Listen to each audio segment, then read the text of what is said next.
Hi everybody, I hope you're all well. I'm delighted to introduce you to my new rescue dog called Skye. Skye was found on the northern streets of Spain in an area called Galicia. I've been desperate to get another dog since giving Dante back, a dog also from Spain who I fostered for many months and grew very attached to. Skye is an amazing dog and I'm so pleased she's going to be in the next chapters of my life, as well as starring in some future videos where I address her behavioural issues and upload those to YouTube. But I thought the first video to do, in case you are thinking of rescuing a dog, is my top tips for rehoming a rescue dog. When taking a dog into your home, you have to think how to fulfill all their needs simultaneously. But as it's unlikely your rescue dog will be absolutely starving, the most pressing need to get in that moment is their security needs by securing the boundaries. This is vital because when dogs have had a stressful past, it's likely they'll act very flighty. So make sure doors are bolted at all times and your fences in the garden are at least 6 foot to stop them jumping over. My fences are not quite 6 foot, so I've put some temporary trellises there to make up the height. My next tip is to keep contact with your dog to a minimum for the first few weeks. I know that might sound counterproductive because you want to show your dog love and affection, but a lot of these times the dog just needs to be left alone in order to decompress. The stress that they've felt from being rehomed could be exacerbated if you're looking at them, fussing them too much. The more time you give them to calm, allow those cortisol levels to disappear, then this will be great for not exacerbating any behavioural issues. Now, if your dog already is calm, take that advice with a pinch of salt. However, still take it a bit. Don't go over the top. The best thing to do is go in slowly. My next tip is to get your dog a comfy bed. A comfy bed will contribute to a good night's sleep, which in turn will reduce the dog's stress levels. Any little gains will help. Next up is give your dog access to water all day and seek out quality food. Now, when you've got a rescue dog, try and find out what food they had before, because too many changes in the body is going to upset them. So perhaps if you can figure out the diet they had them on that for a few weeks and then gradually introduce them to the new diet. The age of your dog, breed, your budget, the quality and nutrition of the food, as well as the convenience, will all be factors you have to take into account. If you're unsure, speak to your vet or a nutritionist. Consider getting your dog some good quality chews, as this will also reduce stress. I give Skye bull's pizzles, pig's ears and yak's milk. If your dog is stressed, my next tip is to consider herbal drugs such as skullcap and valerian tablets and CBD oil.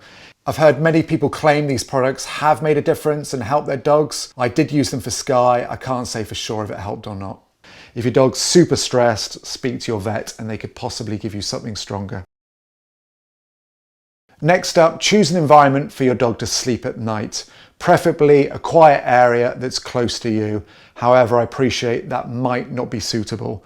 But what I would say is when your dog is a little bit stressed, do get up the first few nights, do go and investigate, but don't give them any attention. By getting up and showing them that you're around gives them security that haven't been left on their own, and not speaking to them will show them that you're not being manoeuvred either. So perhaps the first night I might get up 5 times if they're upset, the second night 4 times, the third night 3 times, and so on until I'm not getting up, and just ease them into the new environment. My next tip, and this one's a biggie, is plan your dog's exposure. Plan what you expose them to. I think one of the biggest mistakes people do is overexpose their dogs to things. And really what you've got to think is the dog's cup is full. And if you take them out too much, you're just going to panic them. Whereas if you keep them at home, allow them to get rid of that stress and then start taking them out for little periods and coming back in before they get stressed, you'll introduce them to the environment and bring them back in again, and then they'll go out and come back in again calm.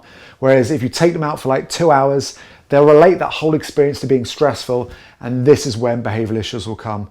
So please allow your dog to take its time to get used to the world.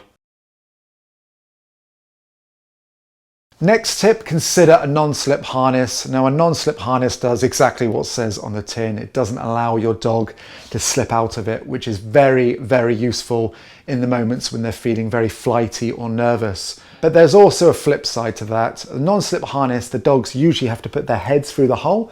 And if they're feeling a bit nervous, you getting in their space and encroaching in them could actually create more problems than it can solve. So if your dog's not willing to come to you to put the harness on with a treat, I would say just get a standard harness and attach it to the back and attach it to the neck. My next tip is utilize a support network. Now this one is a biggie as well. It can get very stressful when you rescue a dog if they come with behavioral issues such as separation anxiety and reactivity. You know, you can't leave the house, but when you do, the dog's barking it. So you do need some friends, some family, perhaps even paid help. I put some money away for when I got Sky because I knew she may have separation anxiety, and I put some money away for dog walkers and dog sitters to look after her. And this gave me, you know, the bandwidth in order to deal with her issues. Whereas if you're feeling stressed and you're not going out the house and you're not getting your free time, then you're not going to be in a good place to lead your dog and fulfill your dog's needs. And my last tip is to monitor the situation, to learn, to adapt, and to reflect. These are very human skills that we need to do many things, and very important again with the dog. And if we can monitor what the dog's like with other dogs, what the dog's like with other joggers, what the dog's like with children, then hopefully it won't catch us by surprise. And whilst we're monitoring them, we can learn, we can see what they're like, we can adapt, we can get in front, we can communicate that we've got the situation in control. The new chapter you share with your rescue dog should ideally be the least stressful experience for you both as possible. In order to achieve this, it is imperative that you continue to learn with your dog by observing them, by learning from behaviourists, books, videos to perfect your approach. So if you manage to perfect these tips, you're going to have an amazing relationship with your dog where you both live in harmony together. So I hope you found those tips useful. If you did, please like, share and subscribe. And if you have got a new rescue dog, please let me know what dog and where they're from in the comments section below. I love hearing your stories. Thank you so much for watching. I hope to see you on the next video. Bye for now.